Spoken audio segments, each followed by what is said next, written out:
Friends, एक नया topic शुरू करते हैं जो आप लोगों के एग्जाम में जहां से क्वेश्चन अक्सर बनते हैं और बच्चे अक्सर डिमांड करते हैं कि सर वो टॉपिक आना चाहिए। ठीक है, वो टॉपिक है कंडीशनल्स। ओके, ध्यान से देखिए।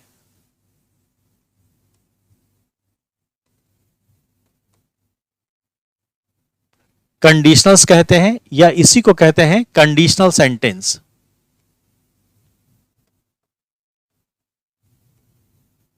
Conditional sentence. अब बच्चा कैसे पहचानेगा कि कोई सेंटेंस जो दिया गया है वो कंडीशनल सेंटेंस है या नहीं है, वो कैसे पहचानेगा?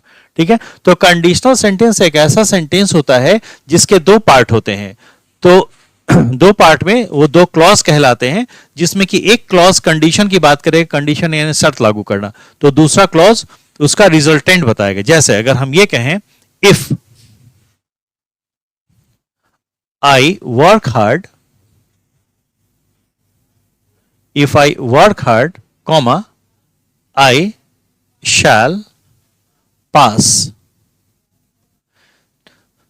तो यहां पे अगर आप सही मायने में देखें तो if लगा है, if का मतलब यदि, और ये एक वर्ब है और इसका ये सब्जेक्ट है। तो यहां पे कुछ चीजें आप लोगों को इनिशियली समझना होगा।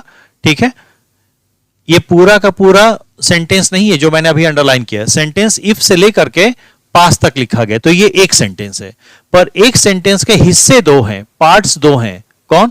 एक तो शैल पास एक वर्ब है, ये वर्ब है और इसका ये अपना सब्जेक्ट है। यहां पे वर्क एक वर्ब है, इसका अपना एक सब्जेक्ट है। तो सेंटेंस का, ध्यान से इस चीज को समझिए, सेंटेंस का इतना सा हिस्सा जिसमें एक वर्ब हो और एक सब्जेक्ट हो उसे क्लॉज कहते हैं। सेंटेंस का एक ऐसा हिस्सा, इतना सा पार्ट जिसमें सिर्फ एक वर्ब हो और उसका एक सब्जेक्ट हो, भले सब्जेक्ट ना मेंशन हो कोई जरूरी नहीं, लेकिन वर्ब होना जरूरी, फाइनाइट वर्ब। ठीक है, उसे हम क्या कहेंगे? क्लॉज कहेंगे। तो ये भी क्या है? एक क्लॉज है, और ये भी क्या है? एक क्लॉज है। क्लॉज क्या होता है? बोले सेंटेंस का एक पार्ट, एक हिस्सा जिसमें एक वर्ब हो और एक सब्जेक्ट हो, उसे क्लॉज कहेंगे। ठीक है, तो जो भी आप कंडीशनल, इस सेंटेंस को कंडीशनल सेंटेंस कहेंगे क्यों, ये समझिए। कंडीशनल सेंटेंस का मतलब होता है कि एक ऐसा सेंटेंस जिसके माध्यम से कंडीशन अप्लाई किया जाए, शर्त लागू किया जाए। और प्रैक्टिकली ऐसा होता है कि जब आप कोई शर्त लागू करते हैं, कोई कंडीशन अप्लाई करते हैं, तो यदि वह कंडीशन फुलफिल होती है, वह शर्त लागू होता है, तो उस शर्त के लागू होने के बाद कोई ना कोई उसका परिणाम जरूर आएगा। ठीक, तो ऐसे सेंटेंस है जिसमें शर्त लागू होने पर कोई परिणाम की बात कही गई हो, उसे हम कंडीशनल सेंटेंस कहते हैं। ठीक है, तो यहां पे देखिए क्या, इफ आई वर्क हार्ड, साफ साफ कह रहा है यदि मैं कठिन परिश्रम करूं, कंडीशन प्रोवाइड कर दिया, यदि कठिन परिश्रम करूं तो पास हो जाऊंगा। पास, आई शैल पास, ये भाव तो पूरा कर रहा है, आई शैल पास, मैं पास हो जाऊंगा। लेकिन यूं ही पास हो जाएगा या पास होने के पीछे कोई कंडीशन है, कोई शर्त है? बोले एक शर्त है क्या? यदि मैं कठिन परिश्रम करूं तो ऐसे सेंटेंसेस जिनके माध्यम से कंडीशन अप्लाई किया जाता है और वो कंडीशन फुलफिल होने पर उसका एक रिजल्ट आएगा। ठीक है, तो इस पूरे सेंटेंस को हम कहते हैं कंडीशनल सेंटेंस। अब जैसे कि हमने कहा क्लॉज, तो यहां पे इफ क्लॉज जो है यदि का भाव दे रहा है, यदि हम कठिन परिश्रम करें, तो चूंकि ये यदि का भाव दे रहा है, तो ऐसा क्लॉज जो यदि का भाव दे उसे हम कहते हैं कंडीशनल क्लॉज। क्या कहेंगे? Conditional clause. ओके, तो ये क्लॉज आपका हो जाएगा कंडीशनल।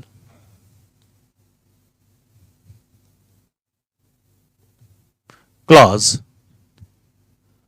ठीक है, और यह कंडीशन पूरा होने पर इसका जो परिणाम आएगा, जो रिजल्ट आएगा, उसको, उस क्लॉज को, वह क्लॉज जो इसका रिजल्ट बताएगा, उस क्लॉज को हम कहते हैं रिजल्टेंट क्लॉज।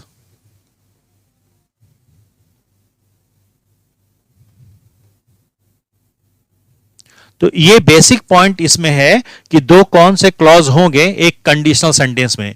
ध्यान से सुनिए, ये जो पूरा लिखा गया इफ से लेकर के पास तक, ये पूरा का पूरा एक सेंटेंस है और इस पूरे सेंटेंस को कहेंगे कंडीशनल सेंटेंस।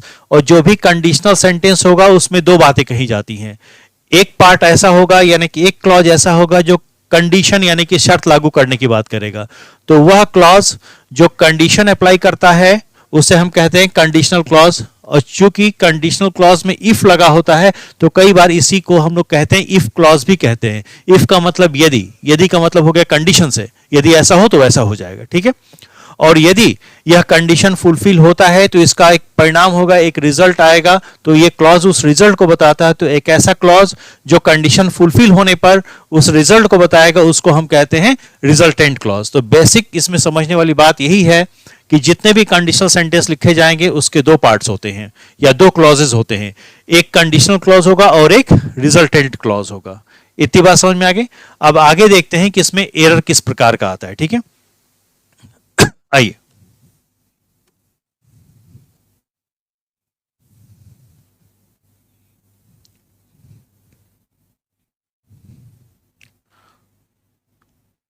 देखिए जैसे कि हमने लिखा था, if I work hard I shall pass, I shall pass. तो जैसे कि पहले भी हम बता चुके हैं कि जो भी सेंटेंस होता है, सेंटेंस का कोई ना कोई एक मीनिंग होगा, सेंस होगा। तो सेंटेंस के सेंस को समझना बहुत जरूरी है। अगर आपने ये कहा कि इफ आई वर्क हार्ड, यानी कि आप कठिन परिश्रम कर रहे हैं या सपोज कर रहे हैं, मान रहे हैं कि यदि करूं, तो इफ जो है सपोज कर रहा है आप इसको मान रहे हैं, कर नहीं रहे, आप ऐसा मान रहे हैं कि यदि मैं करूं, तो यहां पे इफ जो है सपोज करने का भाव दे रहा है कि नहीं। और जब आप सपोज करेंगे यदि मैं कठिन परिश्रम करूं तो पास हो जाऊंगा, तो यहां पे पास होने की कोई गारंटी है या पॉसिबिलिटी है?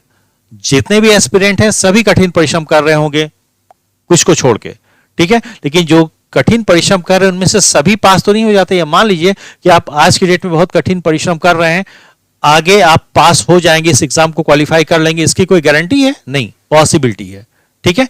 तो होता यह है कि इफ क्लॉज जो होता है वो क्या बताता है, सपोज करता है, एक सिचुएशन को सपोज करता है कि यदि ऐसा हो तो उसका जो रिजल्ट आएगा उस रिजल्ट की पॉसिबिलिटी बनेगी, उसकी संभावना होगी, गारंटी नहीं होता है। तो ये क्या बताएगा, पॉसिबिलिटी बताएगा।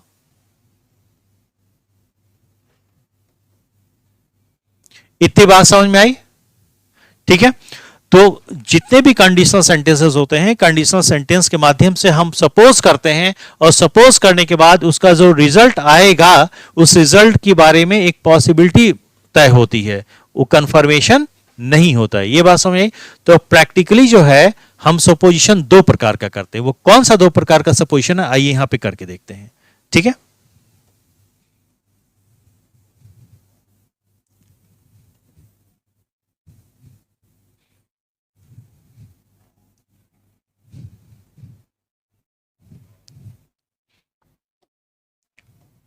देखिए हम सिर्फ कुछ जो है सेंटेंसेस लिख दे रहे हैं, उसके माध्यम से हम लोग देखते हैं, ठीक है।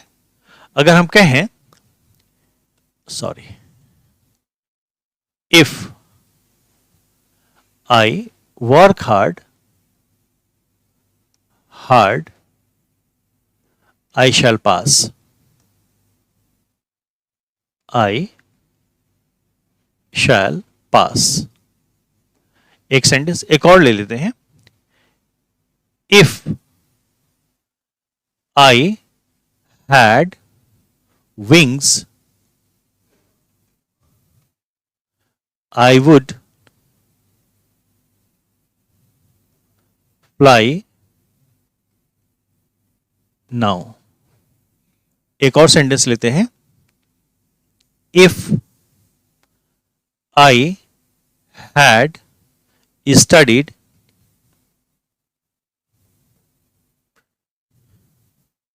biology I would have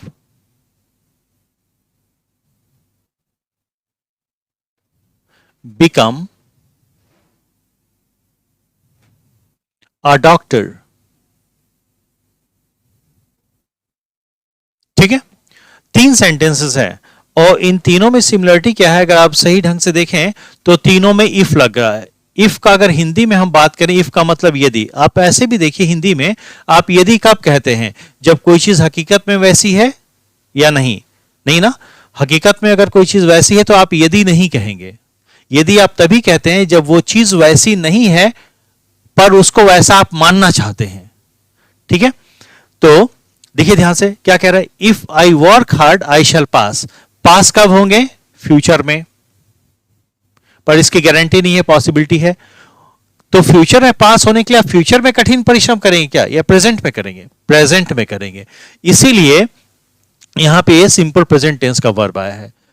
तो ये क्या कह रहा है, यदि मैं कठिन परिश्रम करूं तो पास हो जाऊंगा। तो ये जो सपोजिशन कर रहा है, जो मान रहा है, वो अभी होना संभव है, कर सकता है। बोले प्रेजेंट में अभी मैं कठिन परिश्रम करूं तो भविष्य में पास हो सकता हूं, ये होने की पॉसिबिलिटी है। सपोज तो कर रहा है लेकिन पॉसिबिलिटी है इसकी होने की। ये बात समझ में आई? ठीक है, और ये करना संभव भी है। इधर देखिए, if I had studied biology, यदि मैं बायोलॉजी पढ़ा होता। कब पढ़ा होता?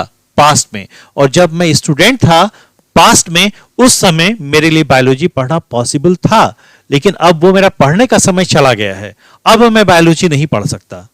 ये बात समझ में? तो ये भी जो सपोजिशन किया जा रहा है, ये रियल सपोजिशन है। इसको कर पाना संभव था लेकिन पास्ट में, और चूंकि पास्ट का समय बीत गया है तो अब हम बायोलॉजी पढ़ के डॉक्टर नहीं बन सकते। ये प्रेजेंट टाइम में असंभव है, प्रेजेंट टाइम में इम्पॉसिबल है, लेकिन पास्ट टाइम में इसको करना पॉसिबल था। ओके, तो पास्ट टाइम में अगर मैं बायोलॉजी पढ़ा होता तो मैं पास्ट में डॉक्टर भी तो बन गया होता।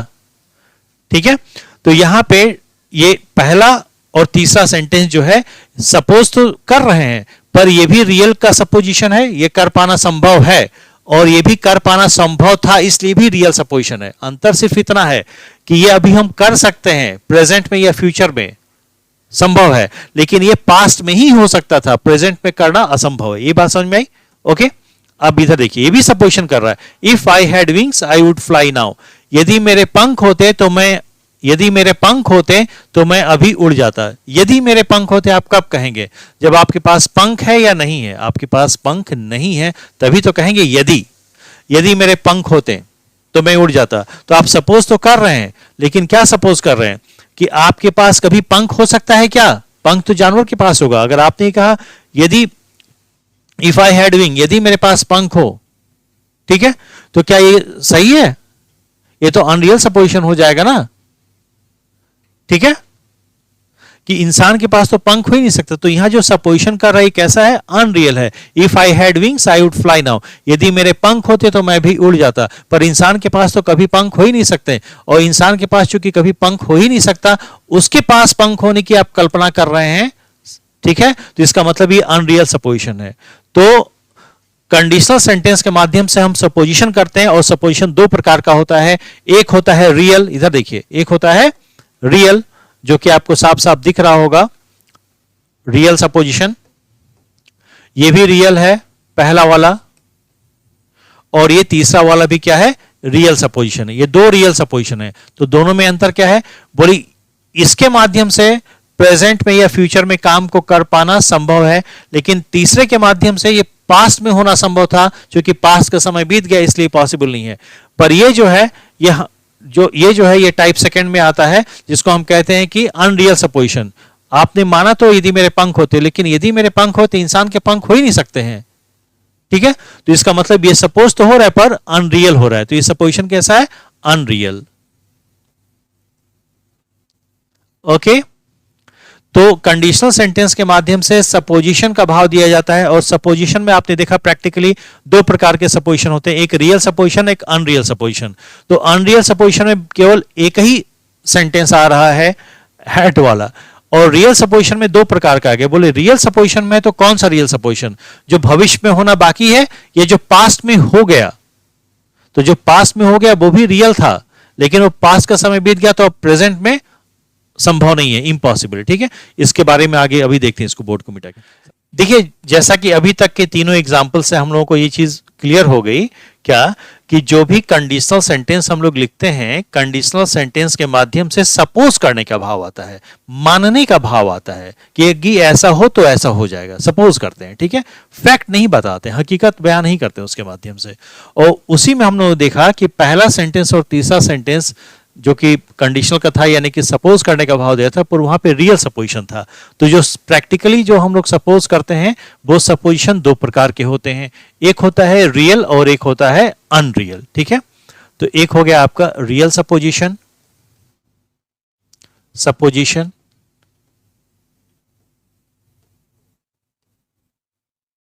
और एक होता है अनरियल सपोजिशन।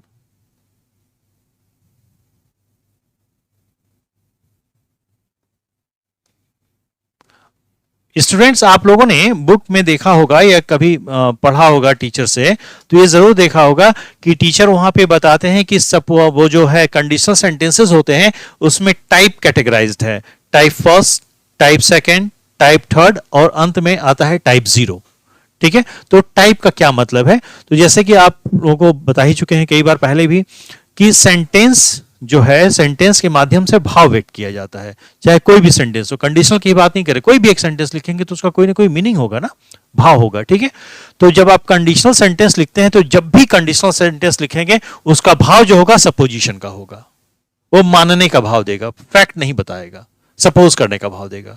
लेकिन जब आप सेंटेंस लिखेंगे सपोज करने का भाव देगा तो दो बातें होंगी कि रियल सपोजिशन या अनरियल, जैसा कि इससे पहले हम लोगों ने 3 सेंटेंस में देखा था। तो अगर आपका रियल सपोजिशन है तो रियल सपोजिशन की 2 कैटेगरी होगी। क्या? एक तो वो जो पॉसिबल है प्रेजेंट में या फ्यूचर में, पॉसिबल एक ऐसा कंडीशनल सेंटेंस जिसका भाव होगा कि वो कंडीशन जो है पॉसिबल है, पॉसिबल इन प्रेजेंट या हो सकता है फ्यूचर। ठीक है और दूसरा जो है वो पॉसिबल था, पॉसिबल इन द पास्ट। क्योंकि पास्ट बीत गया है तो अब इम्पॉसिबल हो गया, तो नाउ इम्पॉसिबल।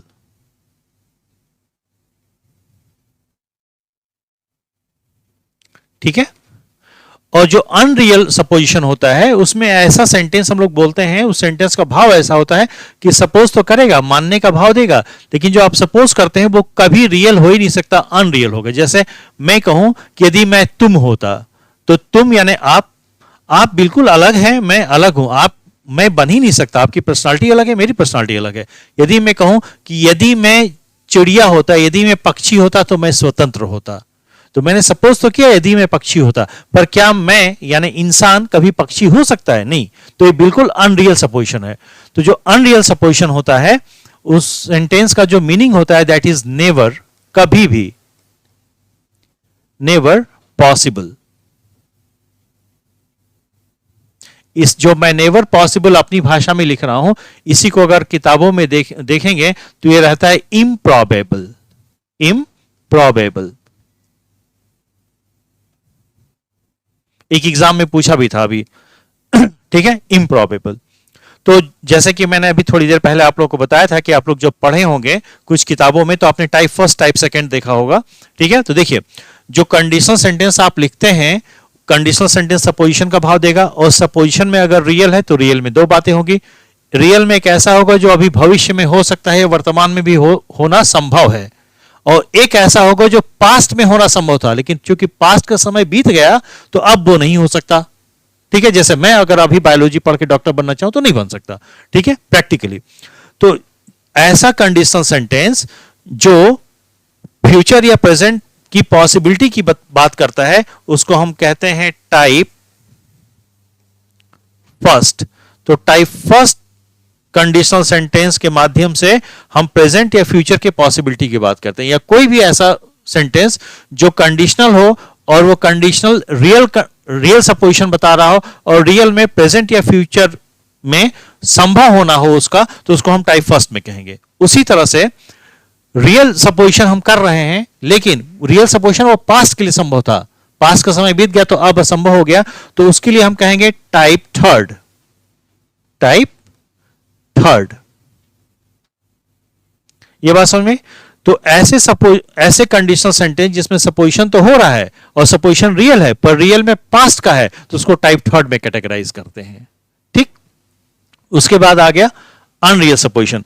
जो भी सेंटेंस है कंडीशनल सेंटेंस है और कंडीशनल सेंटेंस के माध्यम से सपोजिशन का भाव जाएगा, तो कोई भी कंडीशनल सेंटेंस सपोज कर रहा है और सपोजिशन में वो अनरियल सपोजिशन है, ऐसा सपोज कर रहा है जो कभी संभव हो ही नहीं सकता, उसको हम कैटेगराइज करते हैं टाइप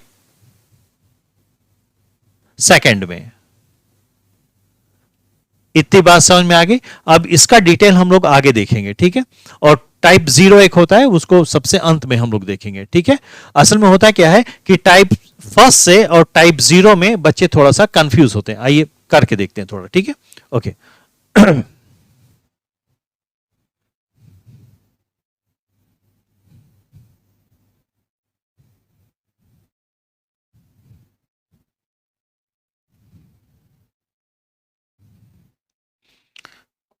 देखिए, अगर हम कहें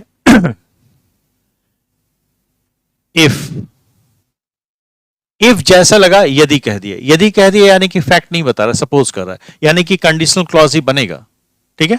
if we work hard we will pass, will pass. अब यहां पे पिछले हमें लग रहा है कि 2014 से लेकर के 2016 के बीच में जो सीजीएल मेंस हुए हैं, वहां पे उनमें यहां से क्वेश्चन बना था। क्या क्वेश्चन बना था इसको समझिए। जनरली आप अगर कुछ लोगों का बुक कंसल्ट करें तो उसमें आपको मिलेगा कि टाइप फर्स्ट कंडीशनल अगर है, मतलब मान लीजिए कि कोई कंडीशनल क्लॉज है और उसमें सिंपल प्रेजेंट टेंस का वर्ब है, प्रेजेंट टेंस का वर्ब है, ठीक है। तो जो रिजल्टेंट क्लॉज होगा उसमें सिंपल फ्यूचर टेंस का ही वर्ब आपको मिलेगा। ऐसा मैं नहीं कह रहा हूं, ऐसा बच्चे बताते हैं हमें, ठीक है। हाँ, ये सही बताते हैं, गलत नहीं बताते हैं, पर सिर्फ यही सही है ऐसा नहीं है, ठीक है। इस बात को जरा समझिएगा। अंग्रेजी एक भाषा है, भाषा के माध्यम से भाव व्यक्त करते हैं, और भाषा हम बोल के भी यूज कर सकते हैं, लिख के भी यूज कर सकते हैं। तो जो जो सेंटेंस यहां पे सेंस दे रहा है उसको हम वर्ड्स में बोलेंगे तो भी वही सेंस आएगा, ठीक है। तो जब हम कोई सेंटेंस लिखते हैं तो उसका कोई ना कोई भाव होता है। तो ध्यान से देखिए, यहां पे कंडीशन अप्लाई कर रहा है, शर्त लागू कर रहा है कि यदि हम कठिन परिश्रम करें तो क्या बोले, तो पास हो जाएंगे। तो पास होना यहां पे अगर सही ढंग से आप देखें तो पास होने की गारंटी है इस सेंटेंस के अकॉर्डिंग या पॉसिबिलिटी है? बोलिए पॉसिबिलिटी है,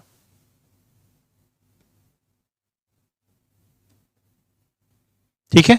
तो यहां कोई जरूरी नहीं कि सिंपल फ्यूचर टेंस वाला ही मॉडल वर्ब आए, क्योंकि रिजल्टेंट क्लॉज जो है टाइप फर्स्ट का रिजल्टेंट क्लॉज, ये टाइप फर्स्ट में क्यों कह रहा हूं ये भी आप समझ लीजिए। देखिए मैं लिख रहा हूं यहां पे टाइप फर्स्ट, टाइप फर्स्ट। अभी आपने देखा थोड़ी देर पहले कि टाइप फर्स्ट के कंडीशनल सेंटेंस के माध्यम से हम रियल सपोजिशन करते हैं, और ये रियल सपोजिशन है, हो सकता है बोले हम कठिन परिश्रम करें तो पास हो सकते हैं, रियल सपोजिशन है। अब रियल में कब का है, पास्ट का है कि फ्यूचर या प्रेजेंट का? बोले ये फ्यूचर का है, इसलिए टाइप फर्स्ट में आ जाएगा। बोले ये काम को करना, कठिन परिश्रम करना अभी मेरे लिए संभव है, और जब कठिन परिश्रम अभी हम कर सकते हैं तो पास भी हो सकते हैं, ये भी संभव है, ठीक है। तो ये रियल है और फ्यूचर के लिए है, ये बात समझ में, इसलिए टाइप फर्स्ट में आ गया। ओके, तो होता क्या है, यहां पॉसिबिलिटी हम बता रहे हैं, और पॉसिबिलिटी आप किसके माध्यम से बता रहे हैं? विल के माध्यम से। या हो सकता है आप यहां पे शैल लगा देते हैं, तो विल लगाते हैं या शैल लगाते तो भी सिंपल फ्यूचर टेंस ही रहता। पर बात यहां टेंस की नहीं होती है, बात यहां सेंस की होती है, इस चीज को ध्यान समझ लीजिए।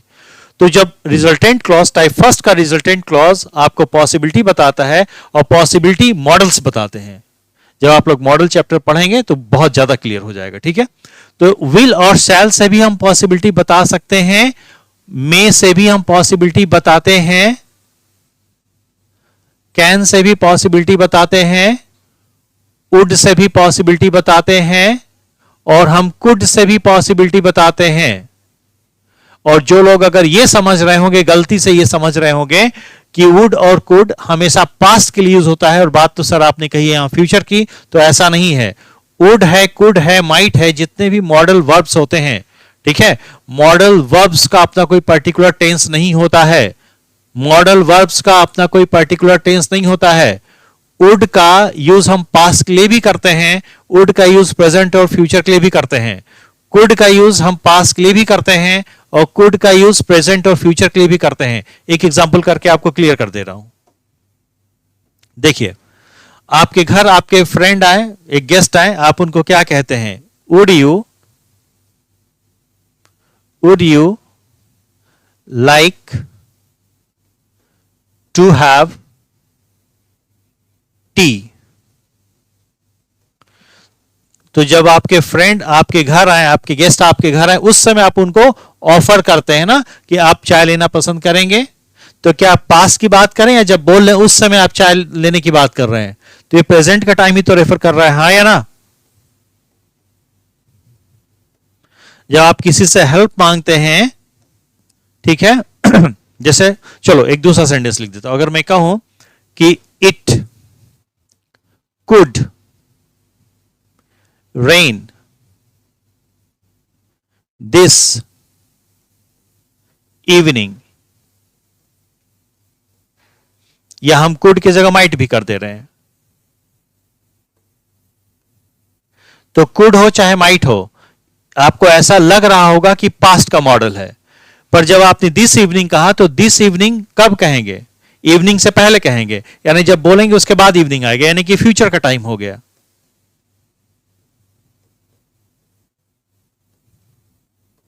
ठीक है, तो ये पॉसिबिलिटी बता रहा है कि आज शाम या इस शाम या आज शाम बारिश हो सकती है। पॉसिबिलिटी बता रहा है कब की बारिश कब हो सकती है, फ्यूचर में, तो फ्यूचर की पॉसिबिलिटी बता रहा है। ये बात समझ में? जनरली बच्चों को ऐसा लगता है कि जो मॉडल वर्ब हैं माइट, कुड, वुड, जो पास्ट में अक्सर हम लोग यूज करते हैं वो ठीक है, पास्ट के लिए यूज होता है, लेकिन ऐसा नहीं कि कहीं पे कुड हो गया, माइट हो गया या वुड हो गया, यूज हो गया है तो हमेशा पास्ट को ही रेफर करेगा, ऐसा नहीं है। उसको हम प्रेजेंट या फ्यूचर के लिए भी रेफर करते हैं। और जब पॉसिबिलिटी की बात आती है तो पॉसिबिलिटी में कुड भी पॉसिबिलिटी शो करता है और वुड भी पॉसिबिलिटी शो करता है। ठीक है, वुड जो है सबसे माइनर पॉसिबिलिटी शो करता है, स्मॉलेस्ट पॉसिबिलिटी कौन शो करता है? वुड शो करता है। ये बात समझ में आ गई? तो आपके एग्जाम में सीजीएल में एक बार पूछा भी गया मेंस में, तो यहां पर जो है वुड यूज करके दे दिया गया था। और जो लोग कंडीशनल पहले से पढ़ रहे होंगे या पढ़े होंगे उनको पता होगा कि टाइप सेकंड में हम वुड का ही यूज करते हैं, पर टाइप सेकंड के रिजल्टेंट क्लॉज में वुड का यूज करते हैं। तो बच्चे वहां पे कंफ्यूज हो गए थे, तो ये नहीं होना चाहिए। ठीक है, आगे चल के इसको और डिटेल में देखते हैं। ठीक है, इसको आप लोग नोट कर लीजिए। Okay, thank you.